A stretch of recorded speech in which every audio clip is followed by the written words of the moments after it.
வணக்கம். இன்றைக்கி வீடியோவில் நம்மக்கிட்ட சங்குப்பூ செடிகள் இருக்குதுங்க. அதுதான் உங்களோட ஷேர் பண்ணலான்ட்டு இருக்கிறேன். இது நான் விதைகள் போட்டு வளர்த்தது. அதில் இருந்து நமக்கு பூக்கள் வச்சுருக்குது. அதை தான் உங்களோட ஷேர் பண்ணலான்ட்டு இருக்கிறேன். இதில் இந்த தொட்டியில் நான் ஒரு 2 விதைகள் போட்டிருந்தேங்க. 2மே நல்லா வந்திருக்குது. இதில் ஒரு செடி பாருங்கள் நல்லா வளர்ந்துருச்சு. இது பூக்களுமே வைக்க ஆரம்பிச்சிருச்சு. இது ஒரு நீல நிற பூக்கள் வச்சுருக்குதுங்க. ரொம்பவே அழகாக இருக்குது. இது பொதுவாக எல்லா இடங்கள்லையுமே இருக்கிறது தான். ஆனால் எனக்கு இது புதுசு தான். இது முதல் முறையாக நான் சங்குப்பூ வளர்க்குறது. ரொம்ப அழகான ஒரு கலருங்க பாருங்கள். இதில் பாருங்கள் பக்கத்தில் இன்னொரு செடி இருக்குது பாருங்கள். அது ரொம்ப சின்ன செடியாக அப்படியே நின்றுச்சு.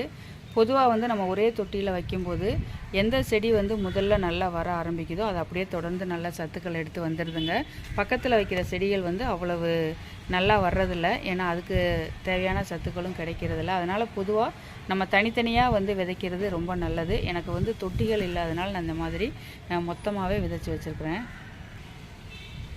இதில் பாருங்கள் ஒரு நாளைக்கு 5 பூ 6 பூ அந்த மாதிரி கூட வைக்கிதுங்க. சில நாள் 1 2 பூக்கள் கூட இருக்குது. இப்போ ஒரு 5 பூக்கள் வச்சுருக்குது பாருங்கள். இந்த நீல நிற சங்குப்பூ நம்ம டீ வச்சு கூட குடிக்கலாங்க. நான் வச்சு குடிச்சிருக்கிறேன்.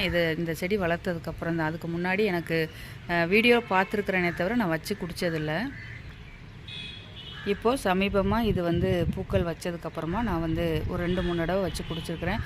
உண்மையிலே ரொம்ப சுவையாகவும் இருக்குதுங்க. இது உடலுக்குமே நல்லது. அதே மாதிரி இந்த பெரிய தொட்டியில் கூட நான் 2 சங்குப்பூ விதைகள் போட்டு 2மே அழகாக தழைச்சிருக்குதுங்க. இது ஒரே நிற பூக்கள் தான் இதுவரை வச்சுருக்குது. ஒரு வேளை 2 செடியுமே ஒரே கலர் பூ தான் வைக்குதாங்கிறது எனக்கு தெரியலை. இது பாருங்கள் ஒரு ஒற்றை இதழ் தாங்க. நம்ம முதல்ல பார்த்தது அடுக்கு சங்குப்பூ. இது ஒற்றை இதழ் தான். இந்த கலர் கூட ரொம்பவே அழகான ஒரு கலர் தான். நல்லா இருக்குது பாருங்கள். இந்த செடி நான் கொடி வர்றதை நான் அப்படியே விட்டுருக்குறேங்க. இது ஒரு குச்சி மாதிரி நான் வச்சுருக்கிறேன். இதில் சுற்றி விடணும். சுற்றி விட்டோன்னா நமக்கு இது நல்லா அதை பிடிச்சிக்கிட்டு ஏறி வந்துடுவாங்க. இது பாருங்கள் விதை கூட வைக்க ஆரம்பிச்சிருக்குது பாருங்கள். அடுத்ததாக இந்த தொட்டியில் பாருங்கள். இதுலேயுமே 2 செடிகள் நான் வச்சுருக்குறேங்க. ஒன்று இன்றைக்கி தான் மலர்ந்துருக்குது பாருங்கள். ரொம்ப அழகான ஒரு கலரு. இதுவுமே ஒரு நீல நிறம்தான். ரொம்ப அழகாக இருக்குது பாருங்கள். இது வீடியோவில் கொஞ்சம் திக்காக இருக்கிற மாதிரி இருக்குங்க. ஆனால் ஒரு லைட் கலரில் இது நேரில் பார்க்கும்போது வேறு கலரில் ரொம்ப அழகாக இருக்குது. ரொம்ப ஒரு லைட் கலரில் தான் இருக்குது. இந்த சங்குப்பூ செடிகளை நம்ம கொடியாகவும் வளர்க்கலாங்க, செடியாகவும் வளர்க்கலாம். நான் ஒரு 2 தொட்டிகளில் வச்சுருக்கிற செடிகளை செடிகள் மாதிரியே தாங்க வளர்க்குறேன். அதாவது இதில் இந்த மாதிரி கொடி படர்ந்து வர்ற நேரம் அதை நான் கிள்ளி எடுத்துடுறேங்க. பாருங்கள் இது மாதிரி படர்ந்து வர்றதை நம்ம இது மாதிரி கிள்ளி எடுத்துட்டோன்னா இந்த இடத்துல அடுத்து கொடி படராமல் நமக்கு இருக்கிற கிளைகள் நல்ல தடிமனாக வர ஆரம்பிக்கும். இதில் பார்த்திங்கன்னா தெரியும் பக்கத்தில் ஒரு கிளை நான் கிள்ளி எடுத்துருக்கிறேன் பாருங்கள்.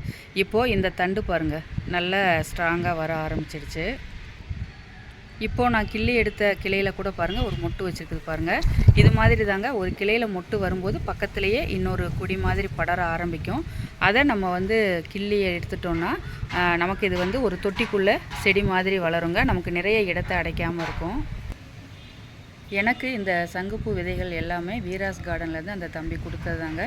அதை தான் நான் விதைகள் போட்டு வளர்த்துருக்குறேன். இப்போ ரொம்ப அழகாக நிறைய கலர்ஸில் நமக்கு பூக்கள் வச்சுருக்குது. இப்போது விதைகளுமே வைக்க ஆரம்பிச்சிருக்குதுங்க. இது நல்லா மெச்சூர்ட் ஆனதுன்னா கண்டிப்பாக நான் இதை ஷேர் பண்ணுறேன். இன்றைக்கி வீடியோ எப்படி இருந்ததுன்னு சொல்லி மறக்காமல் கமெண்ட்ஸில் உங்களோட கருத்துக்களை பதிவு பண்ணுங்கள். இதுவரை வீடியோ பார்த்ததுக்கு ரொம்ப நன்றிங்க.